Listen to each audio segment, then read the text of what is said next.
So these are the top 10 easy questions that were in IP MAT 2022. IP MAT का जो paper है, it is not a board का paper that you have to attempt everything. You have to attempt the easiest questions first, then medium questions, and if you have time left, then you would attempt the hard questions. अगर एक hard question में फंस गए, तो you will waste a lot of time. So it has a lot to do with picking the right question at the right time. Hey, it's afterwards. The lengths of a sides of a triangle is x, 21 and 40. अब triangle के बारे में we know for a fact कि sum of two sides must always be greater than third side.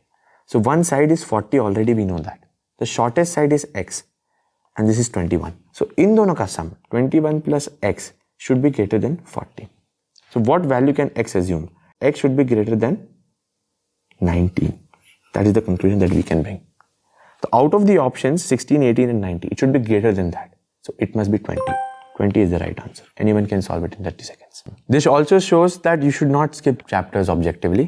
The point being, if a very easy question comes like this and you know a basic concept, you can easily solve that question. तो अगर तुमसे कोई chapter नहीं भी बन रहा है तो भी उसका easy basic idea तो होना चाहिए. That is the conclusion.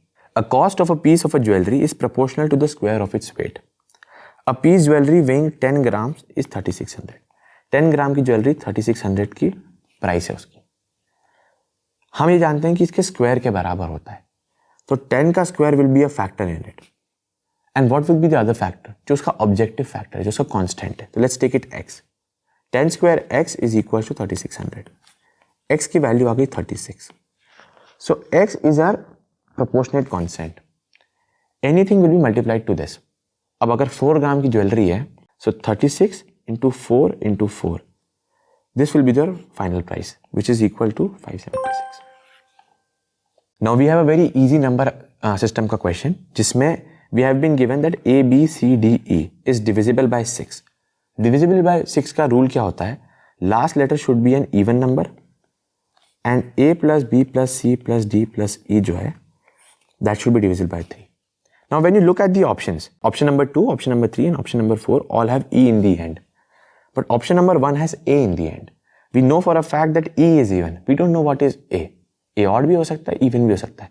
So not necessarily E, D, C, B, A. It is not necessarily an even number. It can also be an odd number. So अगर odd number हो गया, तो divisible by 6 हो नहीं सकता. So this is the right answer. It is not necessarily divisible. N people in a room have an average height of 160 and N people in the room have an average height of 172. अब इन दोनों को mix करा गया. जब इन दोनों को mix करा गया तो एक एवरेज हाइट बनी, उन दोनों के बीच की कोई एवरेज हाइट बनेगी. That was 164. तो मिक्सर का क्वेश्चन कैसे सॉल्व करते हैं? अपन 160 एक तरफ लिखते हैं, एक तरफ लिखते हैं 172. अब दोनों के बीच का गैप देखते हैं. तो this is n, this is m. इन दोनों का गैप है 4, ये है 8. तो 1:2. अब when we mix it we interchange the ratios. तो n:m will be 2:1. That is the conclusion that we can draw. So m:n क्या हो जाएगा? 1:2, which is the right answer. Now there is a big pandemic of people who think a question is difficult क्योंकि उसका notation difficult है. एक बात तो पक्की है, अगर notation difficult है ना, question medium या easy होता है, तो notation समझना बहुत जरूरी है. अब एक question दिया गया है जिसमें बोला गया एक फंक्शन है जिसमें एक नंबर x को लेके उसके मॉड से डिवाइड कर दिया जाता है. What are the values that this function can assume? तो ये सोचने वाला क्वेश्चन है. Let's take x equal to 5. तो 5 डिवाइडेड बाय मॉड ऑफ 5 क्या होता है? 1 होता है. नेगेटिव नंबर लेके देखते हैं. -2 डिवाइडेड बाय -2 का मॉड क्या होता है? Which is -1. तो when you think about it, it will either assume a value of 1 और अ वैल्यू ऑफ -1. सेकेंडली इनने क्या रखा है? x can not be equal to 0. तो एक बात तो सीधे ऑप्शन से देख के ऑप्शन 2 और 3 तो कट गए.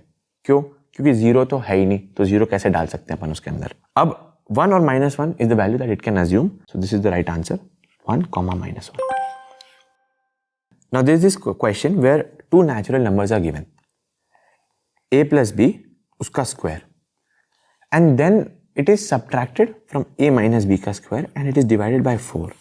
And said कि make a conclusion about this. So what would your conclusion about this? When you do about this, तो A square plus B square plus 2AB minus A square minus b square plus 2ab, minus minus plus हो जाएगा, divide by 4. तो ये तो इससे हट गया, 2 + 2 4 हो जाएगा, 4 and 4 कट गया, तो फाइनली आंसर हो जाएगा AB. अब what is AB? When you look at the option number 3, you can say it's a product of HCM and LCM. दो नंबर्स का एचसीएफ और एलसीएम का प्रोडक्ट उन दोनों नंबर के प्रोडक्ट के बराबर होता है, ये अपने को पता है. तो it is equal to HCF into LCM. Very simple question. A lot of people have problem with speed, distance, time के question, but some of these questions are very easy, straightforward questions. तो इसमें भी वो geometry वाला logic है. Even if you don't know how to do a very difficult question, ठीक है, train यहाँ से वहाँ से जा रही है, at least try to understand कि basic questions कैसे करते हैं, क्योंकि IP मैथ में बहुत difficult questions भी आते हैं, बहुत easy questions भी आते हैं. If you look at the easy question and you do it फटाफट, तो it's 4 marks for free, essentially. Geeta increases her speed from 12 to 20. So that takes a lot less time now for her to cover the same distance. And that difference is 1. 1 घंटा उसको different लगता है. So what is time? Time is distance upon speed. Now difference between the time is given. So distance upon speed minus distance upon speed is given to be 1. Now पहले उसकी speed क्या थी? पहले उसकी speed थी 12, फिर हो गई 20. तो distance upon 12 minus distance upon 20 is given to be 1. D अपन ने ले लिया common. 20 minus 12 upon 20 into 12 equals to 1. इसको उस तरफ भेज देंगे. 20 into 12 upon 8. That comes out to be 30. That is the right answer. Now this question has more to do with thinking than solving the question. ठीक है, ये थोड़ा observation का क्वेश्चन है, इसको ऑब्जर्व करके भी सॉल्व किया जा सकता है. तो क्वेश्चन को समझने की कोशिश करते हैं. 81 to the power x plus 81 to the power f of x is equal to 3. अब ये x f ऑफ x का क्या घपला है? कोई घपला नहीं है. x is a variable, f of x is also a variable. इसको अभी के लिए अपन y लिख लेते हैं. It does not matter, x और f of x कुछ ज़्यादा रिलेटेड नहीं है. वो कुछ रिलेशन होगा, वो हमको बताया नहीं गया है. Does not matter. 81 to the power x plus 81 to the power y equal to 3. अब 81 to the power x and 81 to the power y will always be a positive quantity. Why so? It will be a positive quantity because whatever value of x you put in, answer will always be greater than 0. For 81 to the power x to come out as 0, x must assume a value of minus infinity. Then only it will be so small that it will become 0. So this will always lie between 0 to 3. And this will also lie between 0 to 3. जैसे for example, left part 1 है तो ये 2 हो गया. ये 0.5 है तो ये 2.5 हो गया. तभी तो दोनों का एडिशन 3 हो पाएगा. बट ये कभी 0 नहीं हो पाएगा, तो ये कभी 3 नहीं हो पाएगा. तो both of them will lie between 0 and 3 and none of them will become 0 or 3.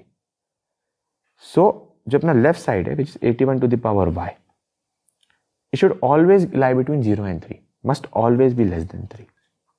अब इसको अपन लिख देते हैं 3 to the power 4y is less than 3. अब 3 to the power 4y अगर equal to का केस होता, if it was less than and equal to, तो अपन बोल सकते थे 4y एक से छोटा होना चाहिए. एक के बराबर हो जाएगा तो 3 दोनों साइड बराबर हो जाएंगे, तो it should be less than 3. तो y should be less than 1/4. Hence y belongs to minus infinity से 0.25, which is the right answer. इस क्वेश्चन में दिया हुआ है कि a क्रॉस b एक कार्टेशियन प्रोडक्ट है जिसमें a कोई वेक्टर है, b कोई वेक्टर है. उसमें 4 एलिमेंट्स है.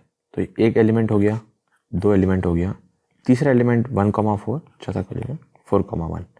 ये 4 एलिमेंट है इसके अंदर. अब पूछा गया है कि इन चारों में से कौन सा कंक्लूजन है.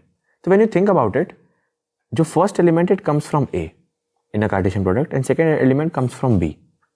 तो one thing we know for a fact कि A has 1 in it and 4 in it, B has 4 in it and 1 in it.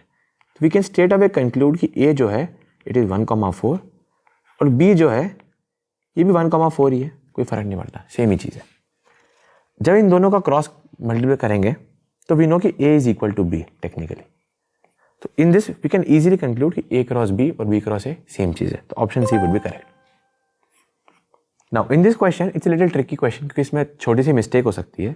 इसमें दिया हुआ था कि 1 2 3 ऐसी सीक्वेंस बनी हुई है, 4 5 6 7. ठीक है, इस सीक्वेंस में जितने भी स्क्वायर नंबर उनको हटा दिया गया. अब जो नई सीक्वेंस बनेगी, मतलब ये फर्स्ट हो जाएगा, ये सेकंड हो जाएगा, ये थर्ड हो जाएगा, फोर्थ हो जाएगा, फिफ्थ हो जाएगा, उसकी 2022 वाली टर्म कौन सी है. तो when you think about it, छोटे नंबर में लेके देखते हैं. 1 से लेके 15 के बीच में कितने स्क्वायर आते हैं? 1 से लेके 15 के बीच में 3 स्क्वायर आते हैं. तो कौन से 1 हो गया, 4 हो गया, 9 हो गया. जब वो हटा देंगे तो कितने बचेंगे? 12 बचेंगे. अब 15th वाला देखना है. तो 15th वाला अगर देखना है तो फिर 3 ऐड करना पड़ेगा. तो वो 12 एलिमेंट्स तो वहाँ तक आ गए 15 तक। उसके बाद जो 13th एलिमेंट है वो कौन सा होगा? वो 16 होगा, 17 होगा, 18 होगा। पर इसमें एक और ट्रिक है, 16 भी तो एक स्क्वायर है, तो वो भी हट जाएगा।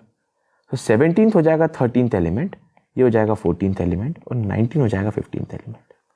तो जब इस केस का क्वेश्चन 2022 का नहीं होता, पूछा होता 15th एलिमेंट कौन सा है, तो अपन 19 को आंसर रिपोर्ट करते हैं। अब 2022 देखते हैं, 2022 के पास का स्क्वायर देखते हैं। अब आईपी मैप में तो कैलकुलेटर अवेलेबल रहता है। 44 का स्क्वायर होता है 1936, 45 का स्क्वायर होता है 2025। ठीक है, तो 2022 तक 44 स्क्वायर्स तो आ जाएंगे 1936 तक, तो 44 तो हट गए। अब 44 हट गए तो नेक्स्ट 44 लेने पड़ेंगे, 2023, 2024, 2025। तो 2022 प्लस 44, तो क्या आ गया? 2066। This will be your number.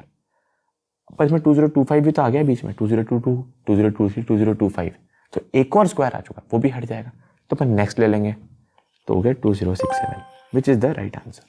So these were some 10 easy questions in IP Mat. I hope you prepare well for IP Mat and perform good in IP Mat. All the best from my side. Thank you and subscribe to Afterboards. Afterboards.in is building India's most actionable educational app. Please register now and also join our WhatsApp group. It's very active and very wholesome. If you haven't started preparing Hey, for it's AppMat, Afterbirds. watch this video. It will change your life. Bye-bye.